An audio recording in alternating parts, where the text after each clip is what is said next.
We are once again reminded of the evils of terror. 22 people are dead and close to 60 injured after an improvised explosive device blew up in the crowd at an Ariana Grande concert in Manchester. What makes this attack even more chilling is it appears children as young as 6 were the intended targets.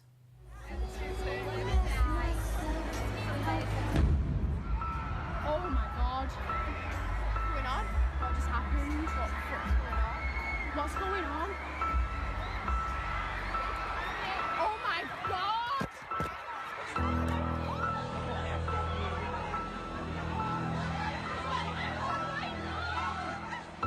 At around 10:33 p.m, we received reports of an explosion at Manchester Arena in the city centre. We are currently treating this as a terrorist incident. Mayhem in Manchester. Concert goers become casualties. Call an ambulance quickly! Has someone got an ambulance? England's third largest city gripped by terror. This, the latest sickening and cowardly attack on innocent victims. Many of them just young kids. 22 dead and more than 50 injured. A repugnant reminder of the world which we live in today. 10:30 in the evening UK time, and the night was ending as all nights should at the Manchester Arena north of the city centre, full of celebration and admiration for one of the biggest pop stars on the planet, American Ariana Grande. Stunning looks, catchy lyrics, and not afraid to show a bit of skin, Grande portrays everything hardline extremists despise about the West. Thank you guys so much. An adoring fan recording one of Grande's final songs of her opening world tour act, when minutes later, the unimaginable happened. A car's dash cam outside the venue capturing the noise of the explosion. And it dawns on the driver what's occurred. No! Oh my God! Soon after, videos and tweets of chaos and carnage from inside the concert venue start flooding social media. Welcome back. We go straight to breaking news. This just into the newsroom. Panic in a stadium in Manchester in the UK right now, with reports of an explosion during a concert being held by Ariana Grande. By now, we're fearing that this is yet another terrorist attack on innocent people. Which way? Come on! Nobody's get bound. Minutes later, a rep from the Grande camp confirmed the singer had left the stage before the bangs and is okay. But many of her fans are not. Call an ambulance quickly! Tie up with a t-shirt. Has someone got an ambulance? Good morning, ladies and gentlemen. 10 minutes later, Greater Manchester Police issue a statement saying emergency services are responding to reports of an explosion at the Manchester Arena and that there are a number of unconfirmed fatalities. Meanwhile, vision of the vile act continues to stream around the world. In a panicked phone call to the BBC, parent Andy describes what happened as he waited outside the concert doors to pick up his wife and daughter. As I was waiting, an explosion went off and it threw me through the first set of doors, about 30 foot to the next set of doors. When I got up and looked round, there was about 30 people scattered everywhere. Some of them looked dead, might have been unconscious, but there was a lot of fatalities.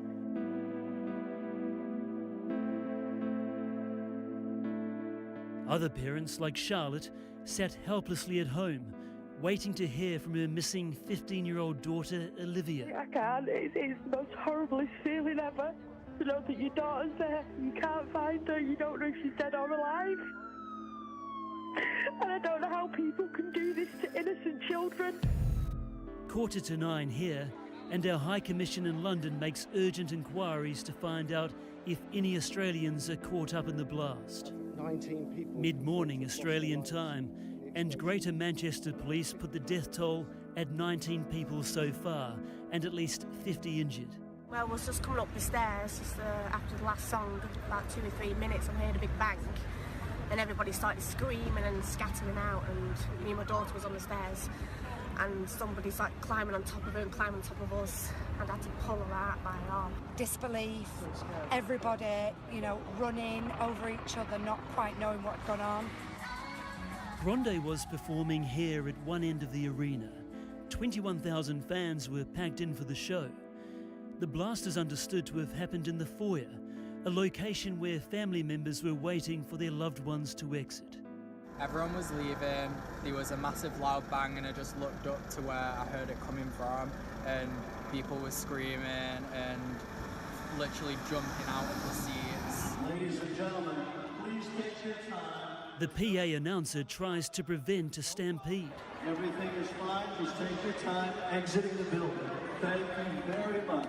2:20 in the morning UK time, 11:20 here, and UK Prime Minister Theresa May confirms the attack is an act of terror.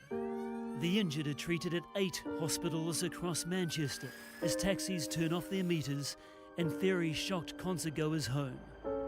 Closing in on 4 a.m. local time, 1 p.m. here, and distraught songstress Ariana Grande messages her 45 million Twitter followers. Broken, from the bottom of my heart, I am so sorry. I don't have words. Global artists also tweet their support, such as Harry Styles and Boy George. 5 a.m. local time, and the UK awakes to a new dawn of terror. The morning papers carrying the carnage of the night before. Rise in recognition of the deceased. Our parliament pauses to remember the dead and injured in the deadliest attack on UK soil in more than a decade. Late this afternoon, Eastern Standard Time, Greater Manchester Police updated the world with the sad news the death toll had risen. 22 people, including innocent children, dying at the hands of a crazed suicide bomber, likely armed with an explosive device full of nails. The priority is to establish whether he was acting alone or as part of a network. The attacker, I can confirm, died at the arena. Who could do this at a concert where there's children and families? It's just unbelievable. It's terrible. Absolutely awful. I'm joined now by International Crisis Specialist Dr Mal McGowan from Tor International. And of course, Mal has a distinguished background in the special forces of both the British and the Australian military. Thank you for your time tonight. Pleasure. We all want to know who was responsible for this and what are the implications, I guess, for us. And your expertise might help us with figuring that out, Mal. This is believed to be a lone suicide bomber. Would he have needed a support network to make this bomb, to pull this off? Information we have available to us so far for this kind of thing suggests that if the individual concerned is knowledgeable enough, has enough gumption about him and resourcefulness, and in a funny way professionalism, then he or she will be able to carry that out on their own. Not only that, but actually with materials that are readily available, household materials from the pharmacy and the like. It's chilling. How big would this device have needed to be to cause this sort of carnage, to kill 22 people? Is it a backpack? Is it a suitcase? What did he smuggle in? Yeah, again, we're surmising here, but I'm with you on that. I would very much guess in terms of gaining access without being too obvious, whilst trying to have the biggest impact as possible, it'd be something like a bag or backpack. But, you know, maybe if it was cleverly disguised and distributed, then it could be a big chunky coat, which may be less conspicuous to those who are looking out for such things or any suspicious behaviour or garments. So how do we, given that in Australia on any given weekend there are hundreds of thousands of people probably at sporting venues, certainly at football venues during the season, how do we protect ourselves from this sort of vulnerability? What do we need to do? What do we need to learn from this? Well, that is a big question, and this is the question, of course, which all the authorities now will be getting their heads together over, both in UK, and I understand COBRA is sitting now, the crisis management top team in UK, and in Australia. I imagine the same thing will be happening in terms of reviewing how we go about things and our security in this particular case for big sporting events, arenas, and all the other things like schools and trains and passenger liners and everywhere where there is a big clump of people together presenting as an opportunist or as a target. So that stands to reason. What can we actually do about it? I think they will come through with various revised measures trying to do better in terms of preventing such a thing, given that for this kind of thing there is no 100% security.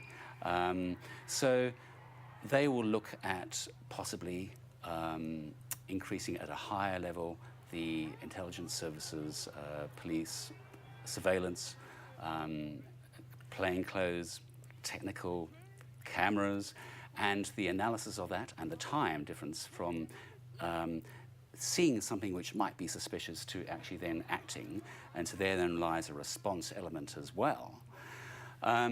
Sorry to interrupt you, but I mean, are we going to need something like metal detectors at every entrance to every sporting arena, every music concert, every shopping centre? Goodness, schools. I mean, is that what we need to look at if we're going to get serious about protecting ourselves?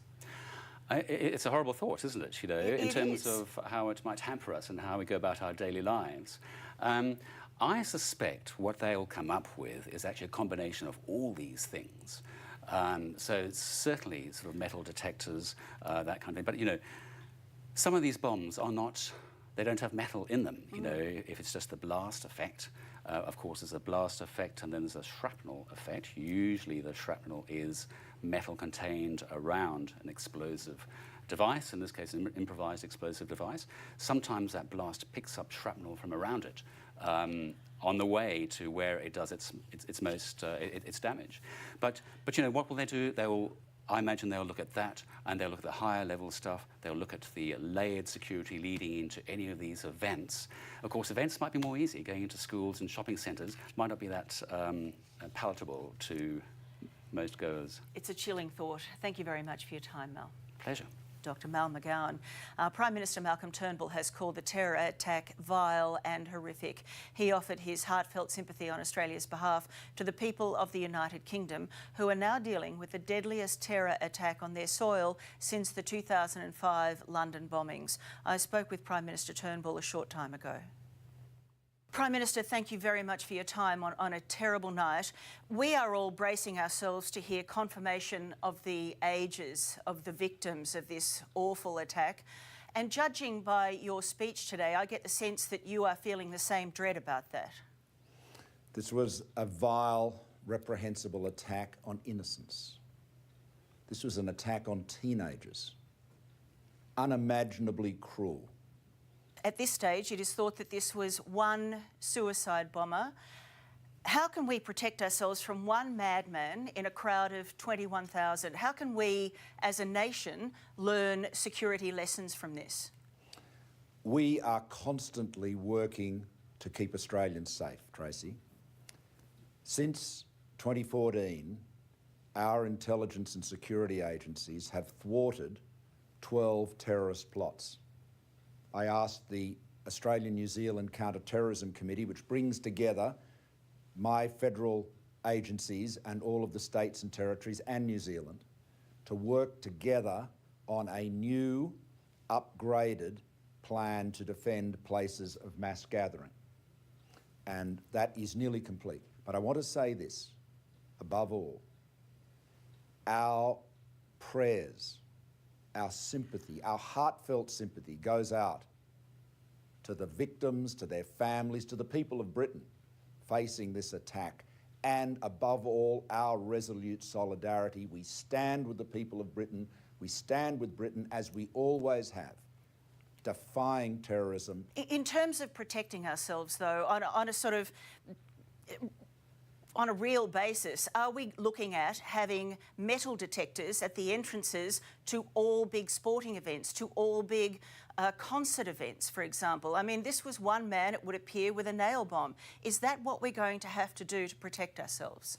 Well, I've been discussing this today with my counter-terrorism coordinator, with the Director General of ACA, and then just a moment ago with the Commissioner of the Australian Federal Police.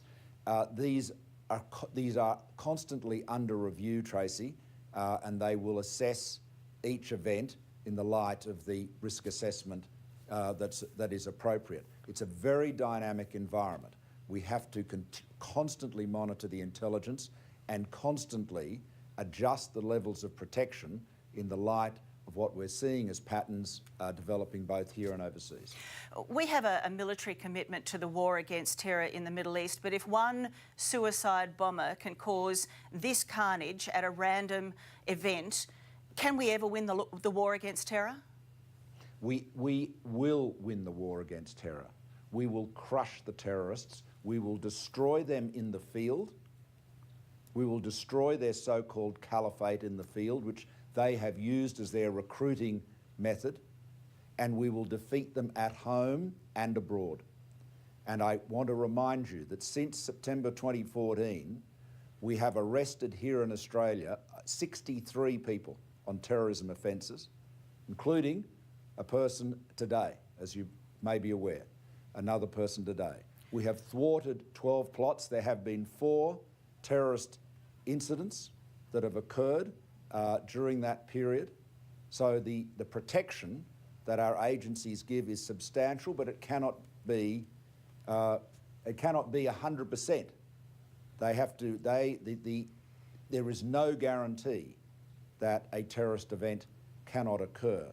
But I have to say to you, we have the best intelligence, security and police agencies in the world, and they are constantly working to keep us safe. That's my job as Prime Minister, to make sure that we keep Australians safe, and we have the best men and women on the front line, the best professionals keeping us secure. Okay. Thanks, Prime Minister, for your time. Thank you. Prime Minister Malcolm Turnbull up